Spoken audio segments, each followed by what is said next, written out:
Los Chavales, comme vous le savez peut-être déjà, Alphonso Davies souffre d'une rupture des ligaments croisés qu'il s'est faite lors de la dernière trêve internationale.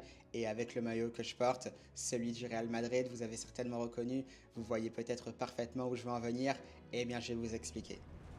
Eh bien, vous le savez certainement, Alphonso Davies avait prolongé justement son contrat jusqu'en 2030 avec le Bayern Munich. Donc déjà, d'une part, il va louper la fin de la saison avec le Bayern Munich.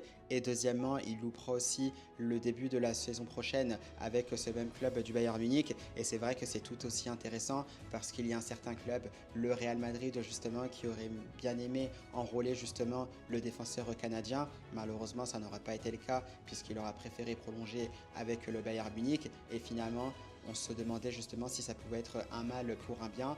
Bah, d'une part, peut-être que oui, parce qu'avec Alphonso Davies en tant que latéral gauche, on aurait eu justement un Real Madrid ultra offensif et on se demandait justement ce que ça pouvait donner parce qu'il y avait des problèmes notamment défensifs. Alors si on rajoute un défenseur ultra offensif sur le côté gauche, ça aurait pu être très compliqué. Et sur ça justement, bah, le fait justement que l'international canadien prolonge en Bayern Munich, on s'est dit bah, finalement voilà, ça peut être un mal pour un bien.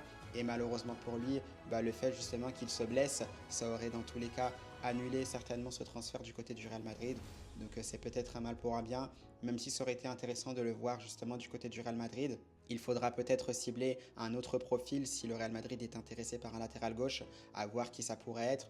D'un autre côté, moi j'ai toujours confiance quand même en Ferland Mendy, même s'il fait une mauvaise saison. Fran Garcia a été très très intéressant, notamment quand on est en face offensif. Donc à voir ce qu'il se préparait sur ce poste de latéral gauche au Real Madrid. Vont-ils recruter ou pas? Ça reste à voir. Et vous, qu'est-ce que vous pensez d'ailleurs sur ce poste de latéral gauche au Real Madrid?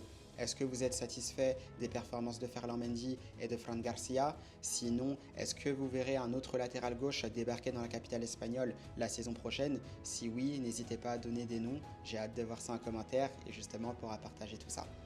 À la Madrid!